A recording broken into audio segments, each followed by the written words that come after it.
Hey everybody, this is your neighborhood friendly unlikely hero, and today I'm going over how to play Loop Hero.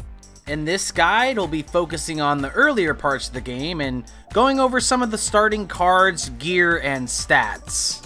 As of this upload, I'm still streaming Loop Hero live on Mondays at 5:30 p.m., so you can come hang out with me there. And lastly, if you found this guide helpful, go ahead and subscribe, and I'll have more guides for you guys in the future.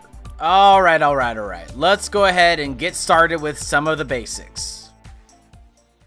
Okay, now once you finish the tutorial and you get this campfire built, you're going to see a couple other buildings. Just disregard them for now. We can go over those a little bit later in another video, but for right now, we're just going to see this expedition page right over here. Okay, so on your left hand side, you're going to have multiple cards. These are cards you're going to be able to play during your loop, so you can't really do much with them now.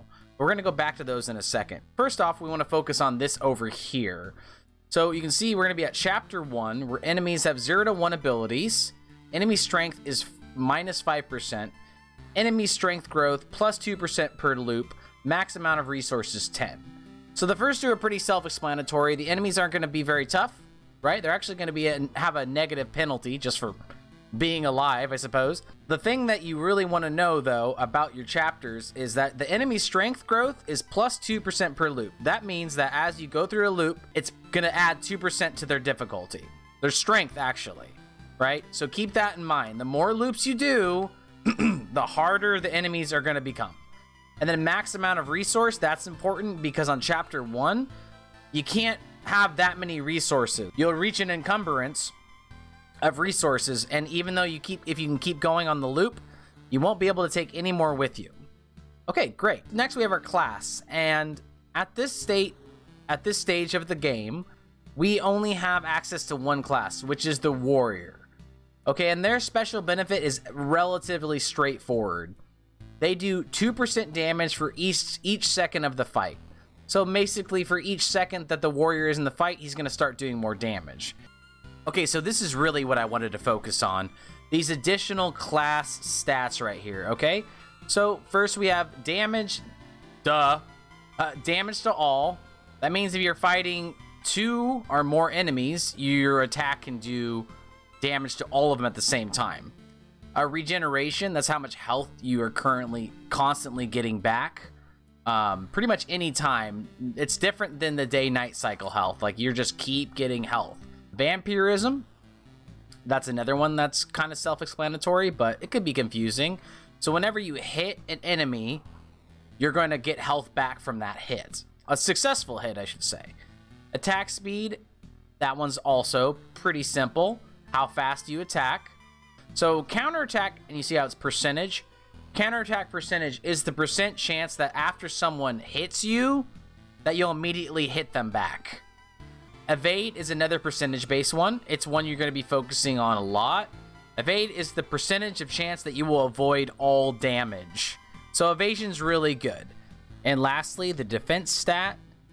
Best described if I just explain it. If you have 4 defense, and then a slime or an enemy hits you with 4 damage, boom, you don't take any damage. And lastly, right here, you have the gear that this specific class can take with you. And as you can see, the warrior class is going to get 1 weapon, 1 ring, 1 shield, and 1 armor. And the rest of this stuff, this is going to be for other classes. So currently, we cannot use this stuff as the warrior class. Next, we go over to our left-hand side, and we got our deck. Now, I'm not going to explain every single card individually in this video. We're just going to go over how many cards you need to actually proceed. So if you look down here, you see this 2 out of 2. We take 1 away, you have this little blinking light, and I can't confirm, I cannot launch the level. I need at least 2 cards in this category. Same here, it's going to say I need at least 2, right? Looks like I have 4 max right now, or 4 in my deck. And basically what you want to do when you're first starting out, I would really recommend just taking everything with you. Because one thing about Loop Hero that isn't really spelled out in the game that's really important, and I don't want to give too much away, but a lot of these, they work together kind of secretly. So you want to experiment, especially when we have this low loop level. All right, this is not a hard loop. We're on level 1. Put stuff everywhere, put stuff together, put stuff near other things. Experiment, experiment, experiment. Loop Hero is all about experimenting with your deck. Different cards, work with different cards in crazy awesome ways. It's one of the things I really like about this game. So you can see that the deck is good to go. So we're going to confirm. And without further ado, we got all this information. We're going to start our expedition. Okay, here we are on our first loop. One thing that is kind of funny about Loop Hero, you actually don't need your keyboard. You can use it if you want. Press spacebar, but all you need is mouse. So just right click, pause, right click, go. That's basically it. I want to show you guys some just quick things you can do real quick that might make the game a little bit easier for you. Go to options. Okay, options menu. Now you can do things like automatically pause in the end of the loop. So that means that once you get back to camp, the game will automatically pause. I have that turned off because, I mean, I've played this game a bit, so. And then you can automatically pause after battle. So these things you can turn on. They may be good to turn on when you're first starting the game. So these are all choice factors, but you might want to turn them on. If they're turned off, that's fine. It's just you might find out that you would like the game paused at a certain point and it might get you killed. So it's really up to you. Before we continue and fight our first enemy, there's some things that we got to look up first. Simply over here, this is our health. 250 out of 250, perfect health. Down here, click this. At any time during our loop, as long as it's not during combat, we can actually retreat. And that will take us back.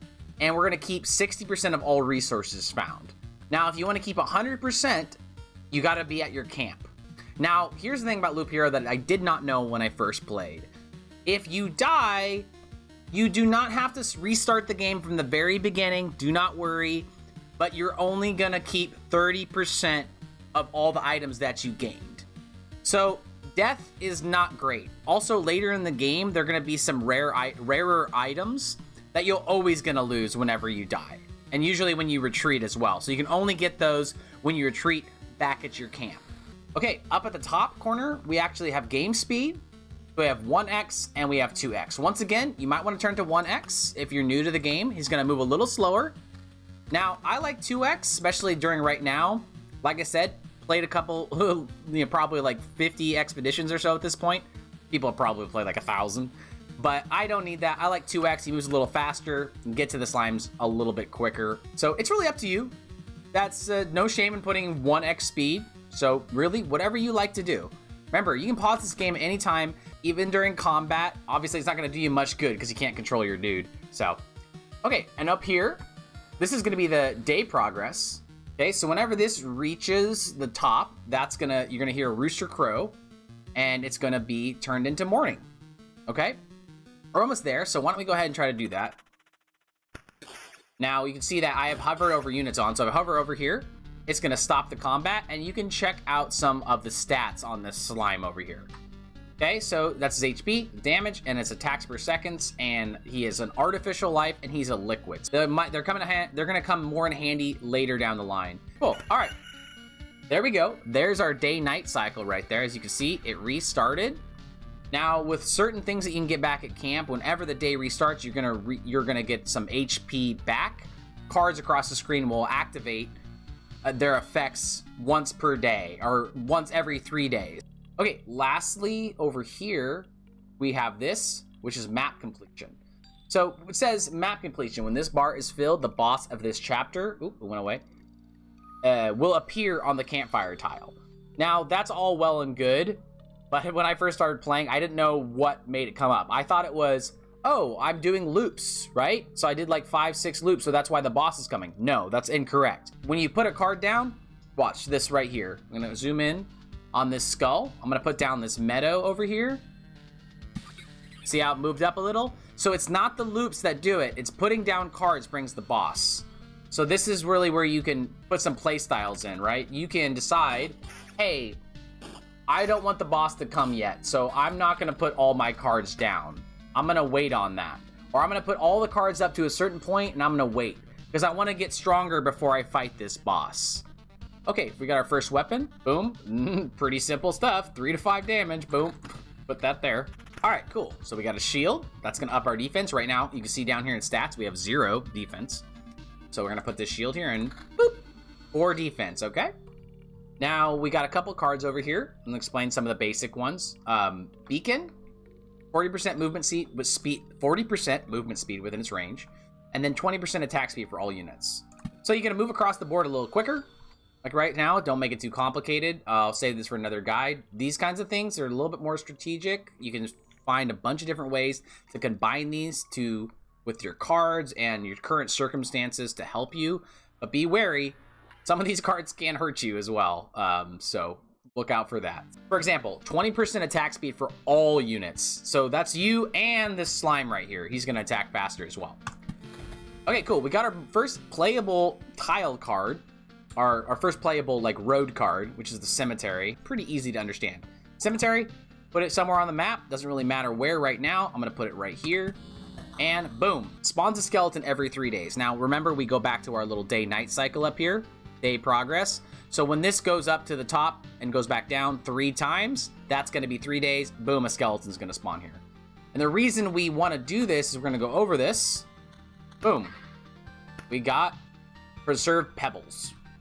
We also got some rations too. It's probably from killing one of those slimes. So over here, these are the things you're gonna get for just going over tiles or killing enemies.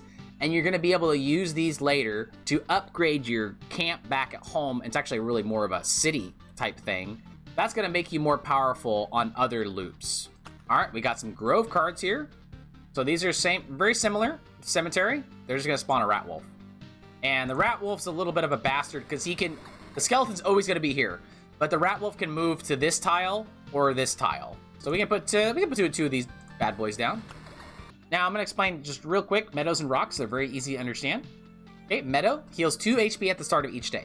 Okay, so we go back to here, right? Our day. So every time this day comes up, we're going to get 2 HP. The more meadows you have, the better that's going to be. And then rocks are going to add HP to your max HP. So if you guys look over here, I have 229 to 250, right? Now if I put some rocks down, you're gonna see that 250, 252. So you can see that meadows and rocks, they are pretty important, especially at the first start of the game. They're gonna make you very strong. So now we're about to go back our camp, and you can see heals 20% HP upon entering. So, boop.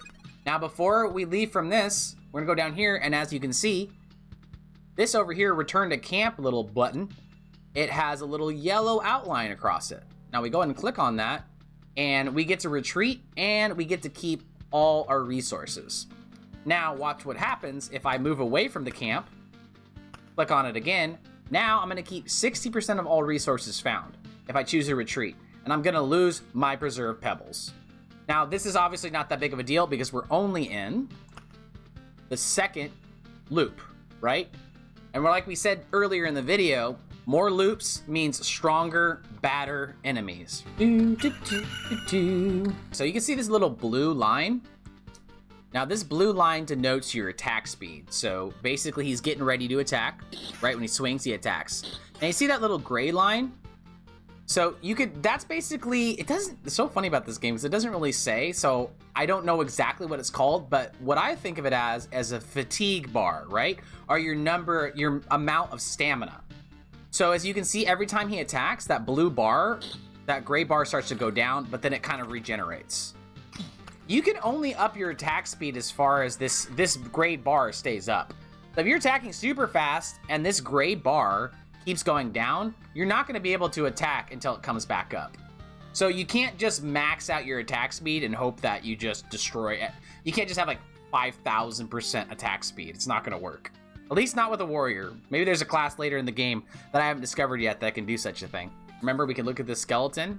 He has a soul and he has 20% attack speed. So this is one thing that's really useful. If you want to know why this guy or you have certain attributes, especially the enemies, you're gonna go up to your right hand corner and look at this. So glow of a beacon increases all creatures attack speed by 20%. All right, cool. So we got our first little bit more of a rare item.